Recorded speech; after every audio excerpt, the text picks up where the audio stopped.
Hello and welcome. If you're watching this video, then you're a videographer and you're struggling to get paid what you're worth. I mean, let's face it, the videography industry is kind of one of those industries that if you quote too high, they go with someone else. I'm sure you've had clients say to you, they went with someone else for that exact same reason, or that if you don't put your prices down, that they will. And I want that to stop for you. My name is Pollard, and I am the Rapid Growth Guy. And I want to share with you a story of Alex Murphy. And Alex's story is wonderful for anybody that's in the videography industry in helping them understand exactly what they need to do to make a great income doing what they love. See, Alex in late high school developed a stutter, and his stutter was for him horrible. I mean, he was in high school and in university, and he fought this every single day.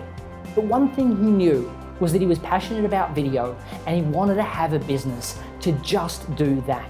The problem was with the stutter, this was something that he was going to have to deal with. And he said, you know what? I don't care. I'm going to go and do it. This is 100% my passion. This is where I want to spend my life.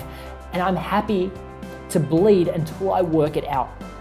He believed in the fact that he could do that so much that he borrowed money off his father to make this happen. He also went to his girlfriend and said, can we use all the credit cards so I can buy all this equipment? As you know, it can get very pricey. And then out he went to try and find customers.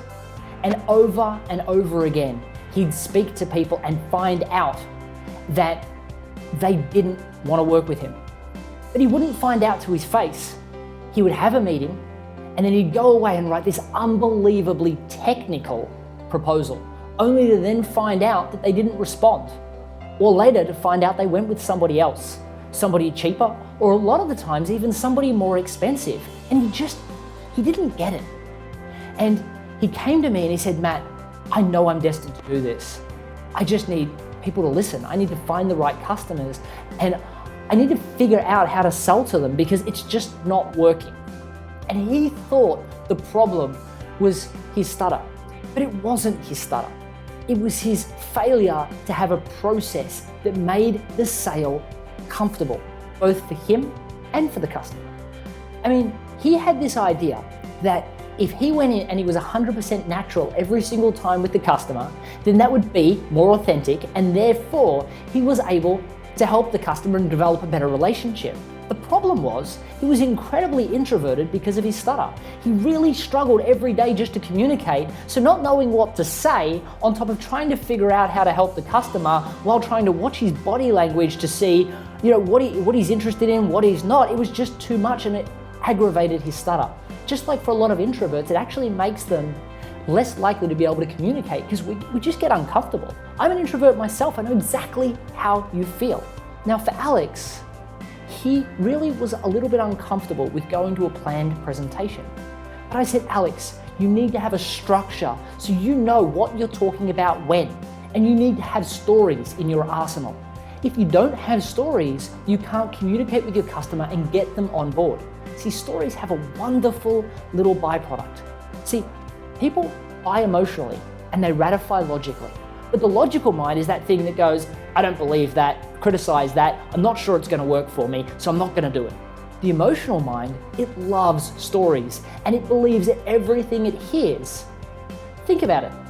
When you heard the story Goldilocks and the Three Bears, you had to believe bears had beds and ate porridge just for you to understand the story, and you just took it on. Just like when we tell a story about a customer's success. If I tell you how great I am, you can choose to believe it or not. But if I tell you a story of someone just like you that obtained unbelievable success, all of a sudden you take that all in as fact. Now, a good story has seeded logical elements to it. Things that when they wake up tomorrow and ratify logically, they go, oh no, I'm okay, I'm happy to continue on. See, if you just tell a basic story, to say, I've worked with someone just like you and we got great results, they buy into the story if you go into real detail, but then they wake up tomorrow and go, it's not the right choice, they cancel. And then they go with someone cheaper or someone more expensive that learned how to tell a good story. So with Alex, what we did is we went looking for stories that he had. Now, everybody has stories. I know that sometimes it's hard, but for a creative, our job is constantly to see things in things that weren't there originally. So think about the stories that perhaps you haven't considered as stories that can help you in your sale. And go back and think about some of those experiences of those customers that were pretty sure they didn't want to work with you, and then all of a sudden decided you were the exact person, and then were so happy afterwards that they trusted you. Alex found so many stories, and we picked our favorite 3. And then he started telling them to people. In networking events where he was incredibly awkward, he used to go into networking events and ask them questions about their business, or go straight into business talk, which people were like, whoa, hang on a second. Kind of feel like an insurance salesperson here. All of a sudden, he just told stories about how he loved doing what he did and how he could share what was congruently him with the world because he was great at what he did. And he did that with a story of a customer that he helped, or an experience that was during a shoot where something went wrong and he was able to fix it because he's brilliant at what he did. Now that got him so far, it got him the appointment because people were like, wow, I really like this person. And it also allowed him to become likable, because for him, being likable was difficult. He wasn't naturally funny and he had no idea how to develop rapport with the client. So instead he just told a story. And that story led the customer to go, you know what? I like the person in the story and I now like the person that's telling it. It made him be accepted by them. The other great thing is it made them understand all the technical mumbo jumbo without him having to say, I'm going to have a 3-camera shoot and I'm going to have the lights here and I'm going to do this and here's the technicalities and we only need 2 people, not 3, as opposed to, it's confusing, nobody cares. And the person just wants the outcome. So they've heard that the person got an outcome, they heard how that worked out for them. Now they don't even really want a proposal. So Alex used to spend hours and hours writing a proposal, sending it off, only never to hear back. His wife used to struggle seeing him every day working until 2 a.m. sending these proposals and then calling them back next week only to find out that they said no, and then starting on another proposal. What do they say about insanity? The definition is doing the same thing over and over, expecting a different outcome. Alex was doing that. And then all of a sudden, through the power of stories and a great sales process, he then said, okay, so what I'll do is I'll go away and I'll work out exactly what you need and I'll send you a quote. And instead of a big document of pages and pages of text, it was simple. These are the outcomes that you're trying to obtain. Here is the price. And here is why I know that I can deliver. Simple. It was on an email. He could have written it on the back of a napkin. All of that time saved because no one cares about the 30 years of functional experience that you have. I mean, I'm a business coach, I'm a sales specialist, I'm an SEO consultant, I'm a social media strategist, I'm a branding expert, I'm a master in neuro-linguistic programming, and no one cares when I tell them. They care that I'm the rapid growth guy and I help organizations large and small obtain rapid growth. The power of a unified message separates you from everyone else. And that was the next thing that we gave to Alex. He said, I'm a video guy, I do animation, I do testimonial videos, I do this, I do this. He had this menu of items that he did, and it became overwhelming for a client. And what we discovered with Alex is he had this really cool way of having a story that embedded in every single video, so every time it brought people back to the same moral.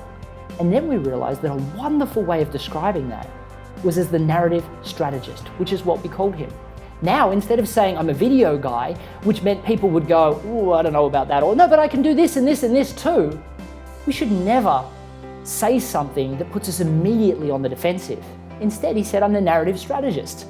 And people go, really, what's that? And he said, well, you know how people will pay on it for a video here and pay for a video here, and all of a sudden they're producing all of these videos, but there's no overall strategy about how we make people ensure that they know exactly who we are as an organization right throughout all the videos. It's all about the campaign at the time. And then eventually you give up because it's just so much money and video's not worthwhile. Do you know anyone like that? Next thing you know, they were like, well, I'm like that, or yeah, I know someone like that. And then he'd go in to talk about how he was different. Now what we've got is these wonderful stories that he can share and a message that attracts people in to ask more questions. The next thing that we looked at through the narrative strategy requirement was all of a sudden, the piecemeal deals started to fall away and he started to get long-term clients. I mean, you think about it, when you're a video person, I have a video job, here's the video job, now the deal's done, and I go and get another video studio, or I redo all the due diligence again next time. Maybe I really like the company, but I'm still gonna check price because video is expensive. as opposed to Alex, who had a long-term relationship because he was the narrative strategist. No, I can't use another studio because he's focused on my long-term strategy. He's much more than video.